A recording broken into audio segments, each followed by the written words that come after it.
some things that I'd like to give my take on. Number one, as I listen to you guys, it's amazing that the Jets won a great game on Sunday. It was a great game. Damn right it was. The defense played spectacularly. They really made Jalen Hurts look pedestrian. They really did. And they're going to win games that way. But now that everybody's shifted onto the Zach Wilson train, are you kidding me? Throw a touchdown. Make the team score in the red zone. And make them score when the other team's is trying to stop them. So Breece Hall scored, and they wanted him to score.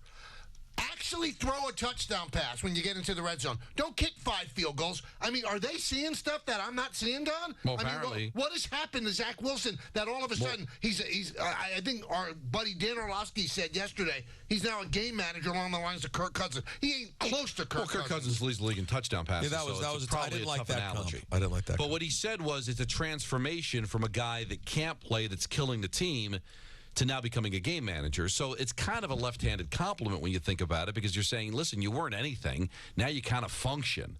So I don't think anybody can really go above that. But when we had Robert Saleh on, Peter, if you remember, on Monday, he said, you could say that we've been in the red zone 9 times. The last 2 games didn't score. But, hey, we were in the red zone 9 times. Oh, they see it. Talk They about believe Zach Wilson has turned the corner. Now, I get Robert Saleh saying that. You know what he's done better, Don? He actually hits that short intermediate pass. He does. So, but it's little things that steps forward for a team that really doesn't need anything else, because they've got the running game. They've got the great defense that's going to keep them in every game that they play. So all you need is your quarterback to just not screw it up. So I don't think anybody's complimenting Zach Wilson that now he has turned the corner and is now becoming a big-time quarterback, because they would open it up. If they had a quarterback they had more faith in, Michael, you would see more points. But you saw it. As much as it was a positive what happened against Kansas City, you saw them shut it down once they tied it at 20. Because now it was a winnable game, and they didn't want Zach to screw it up. Right. So as long as these games are competitive, they're going to dial it down. Now, they opened it up against New England because they were down in the game, and he actually put together a good drive. But when they really believe him, words mean nothing. When they really believe that Zach Wilson's turned the corner, then you'll see on the opening drive him throwing the ball all over the field. But you won't see that until he does indeed turn the corner. And you know, if you're going to predicate everything on them making the playoffs on their great defense, a defense can only do so much now. It's different than the 85 Bears. Defenses are not allowed to do things that they were allowed to do before. You can't hold wide receivers. You can't touch anybody. You can't even sack a quarterback without a penalty flag. So but the defense can't throw shutouts anymore. They can't hold a team to like a touchdown. You're going to give up 20 points. Is Zach Wilson? I mean, thank God for their kicker, because Zach Wilson can't get the ball in the end zone. I mean, how do people not see that? Well, I think they see it, but we're saying 2 things, Michael. You don't think this team can make the playoffs as presently constituted? I think it'd be difficult. I mean, last week, before the Philly game, I didn't think they were going to make the playoffs. I still think it'd be incredibly difficult.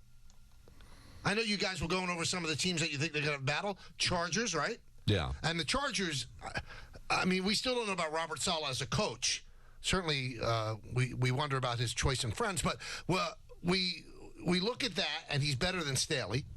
Okay? So who's the other ones? Pittsburgh? Yeah. I'm sorry, Tomlin's better than him. Sure. And they have a pedigree of getting into the playoffs. Who else do you think is going to fight them for it? Well, right now, Cincinnati's got the same record, right? So I take Cincinnati. Of course. I think anybody. We did this yesterday. We went over the whole thing. Right. We put Cincinnati in. Okay. Yeah, we put Cincinnati on the bubble with the Jets. When we went over it, we had the Chargers potentially being there. Right. The Steelers. And they can't win a close game. 7 games, I think, under a touchdown. And Browns. Those are the 3 teams. Browns. And the Browns. Browns have a great defense, too. Right. But maybe when's Deshaun Watson going to play again? Right. So if he's going to be out, Pittsburgh, they've got a quarterback they're trying to get going here. Yeah, I agree. Tomlin is a much better quarterback, but Saleh is better than Staley in Los Angeles. And Cleveland, if Deshaun Watson doesn't play, they're in the same boat. But they play. But here's the thing: the Jets play the Chargers and they play the Browns. So if they can beat the Chargers, which is coming up, it's their next game after the Giant game on a Monday night. You beat the Chargers, and they got the Browns the second to last week of the season, which could be a huge game.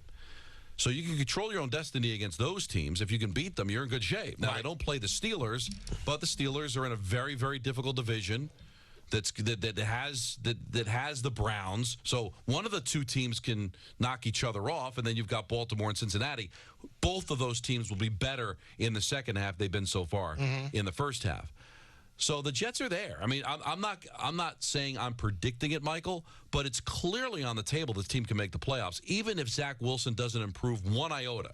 This defense and this running game and this schedule will allow them, I think, to contend, play meaningful games in December. And if there's ever a world where Rodgers does come back, then they can make the playoffs. Well, here's what I would say. If he continues to progress and then they turn him loose and he actually hits passes down the field, then I think they have a chance. If he continues to be this guy, I don't know if they have a chance. I don't think they can score enough. I don't think they could score enough.